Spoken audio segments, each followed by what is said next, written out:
All right. So Friday, as you know by now, I like to take a look at there are days for everything. And Friday was Drink Local Wine Day. And I asked out loud on the air, I said, gee, is there any local wine?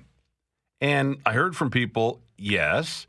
And then I heard from one of the founders of Winnipeg's only winery and Manitoba's biggest winery, Willows, Christopher.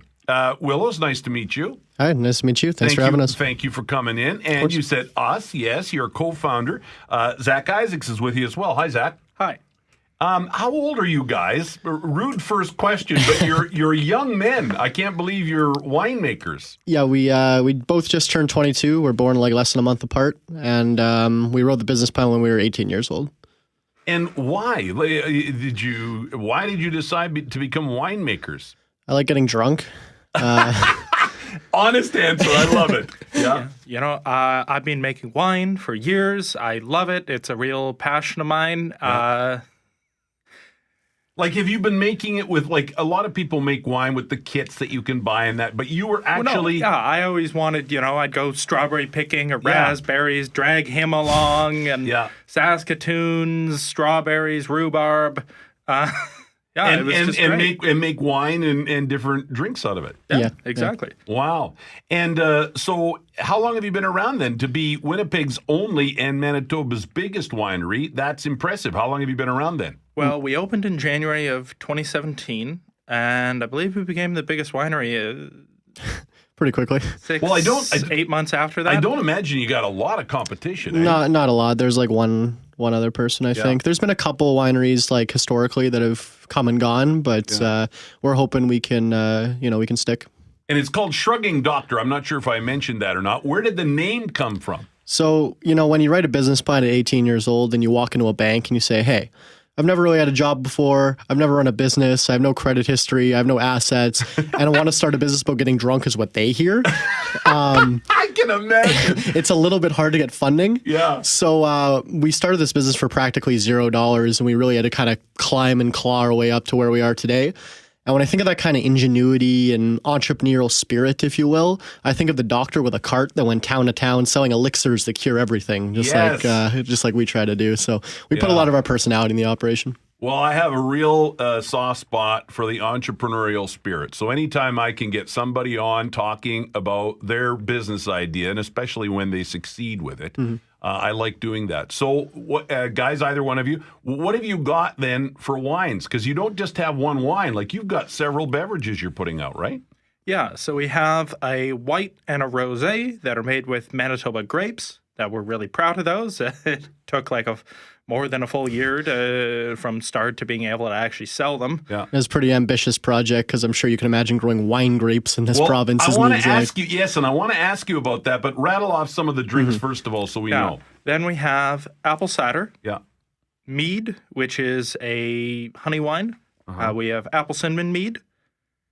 Raspberry, cranberry, raspberry chocolate, strawberry rhubarb.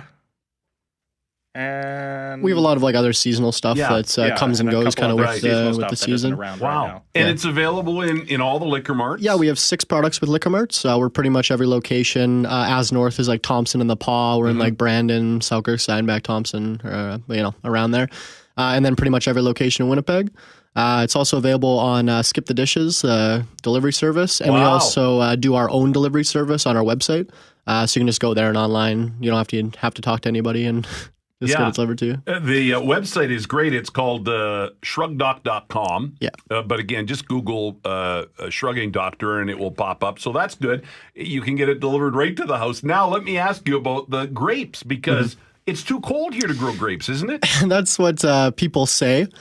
So these grape strains have been like specially engineered. The rosé grapes have been specially engineered by the University of Minnesota, and the white grapes have been engineered in Quebec, and they're made to be especially cold hardy. And then we grow them in the Pembina Valley in just south of Winkler, about 10 minutes off the U.S. border, and that's like the warmest part of Manitoba. And they grow there? Yeah, and are, I guess it's like any other grapes that are used for wines. You have good years and bad years, I guess, eh? Yeah. This year was about 50% less than last year, which is unfortunate. Because of the weather. Yeah. So, it is what it is. The grape wines for the next few years are never going to be like, highly distributed and our main products. That's why we have stuff like the apple cider that we actually bring in the apples from like BC, so we can get them all year round. So we can have these kind of core products 12 months a year. And then we like to, we really like local stuff and support local business and local farmers and stuff like that. So we do about 50% of our inputs are local. All our honey for the mead's local.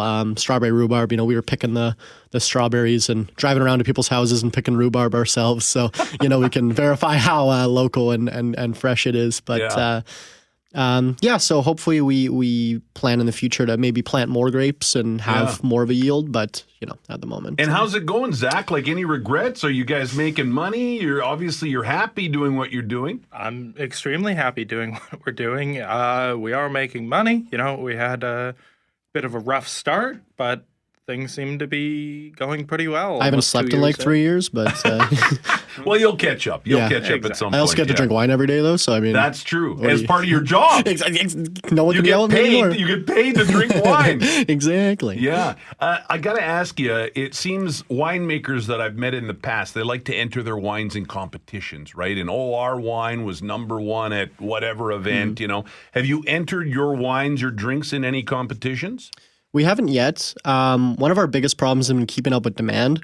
It's hard for us to keep, stock on the shelves. Right. Like the liquor marts have been like, hey, can we get 100 cases? We're like, can you do 70? Because we're just selling out quickly. Yeah. So as we kind of get a more baseline and have product in stock, I definitely want to start exploring those options of festivals and contests and stuff like that. Good for you guys, man. I love this story. This is fantastic. Yeah, that you didn't go to business school. You didn't even get a post-secondary education. Zach, you said you dropped out of high school, right? I mean, and to see you guys doing well is really cool. I'm so glad you got a hold of me, Willows, because, by the way, best name ever. Best name of a guest ever on my show, Willows Christopher. Appreciate it's like you're a character out of some epic movie, That's I'm blessed. What and can Zach I say? Isaacs isn't bad either. That's kind of a rock and roll name, actually. I sort of, with a name like that, you should be in a rock band. But you're winemakers. What's the biggest challenge to making wine? Is it getting the grapes in good quality and enough quantity? Is that the hardest part? Enough quantity has been a bit difficult. Honestly, a lot of it is the waiting. Yeah. It takes time. Yeah, it takes a lot of time. Yeah. And like especially, for example, this year's crop, when would that be in a bottle and available for purchase? about a year. Wow. Yeah. So we just released our 2017s in July.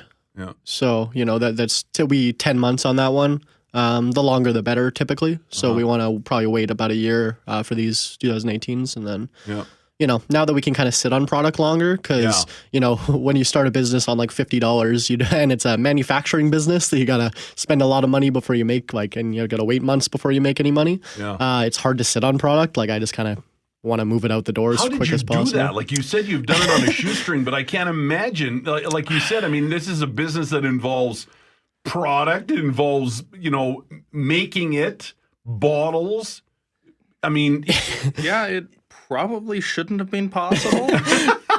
We got a lot of all the financial help we received was from a company called Futurepreneur. Shout out to them. They're like a Crown Corporation that specializes in funding small young entrepreneurs. Sure. But we still started the entire operation for like under $50,000, which is incredible. I actually told that to somebody in the industry. And it was in a bar, so it was loud. And he's like, 500,000? That's pretty good. That's less than we spent.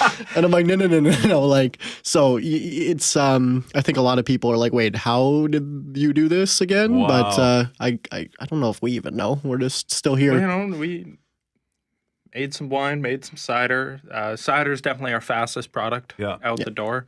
Made a bunch, sold a bunch, made more, sold more. Yeah. Yeah, that's...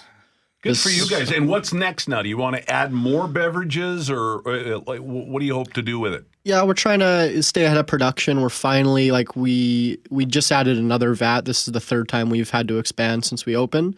And the vat that we just added is actually the size of our entire operation was in 2017. Wow. So it's, we're getting ahead of production now that we can make more than the orders and keep everything in stock. once we do that, we definitely want to, obviously keep refining the recipes, make the products better, but expand into different things. We have a couple of products that we haven't announced yet out of some local fruits that I'm excited to release. And then, I guess just keep expanding. And because every time I go to a farmer's market or anything like that and I'm sampling, I'm like, hey, we're actually Winnipeg's only winery. And they usually don't go, oh, I haven't heard of you. They go, we have a winery? Yeah, so, exactly. That was my reaction. Exactly. So, we still have a long way to go to get out there and educate everybody and let everyone taste their stuff. You're available in the liquor marts. Any restaurants have your wines in their... The casinos do. Yeah, both casinos do. Excellent. We're in a lot more restaurants in the summer with the ciders because a lot of the restaurants take off the cider. For, well, I'll bet you there will be restaurateurs hearing this going, I had no idea. So hopefully you guys get some calls because I think awareness is huge. Now that people are aware that you're out there, now I would encourage people to support because it's a great story, guys, and I really appreciate you coming in and telling me the story. Thanks a lot. Yeah, we really appreciate you having us. Willows Christopher and Zach Isaacs, Shrugging Doctor Beverage Company, Winnipeg's only and Manitoba's biggest winery. Who knew?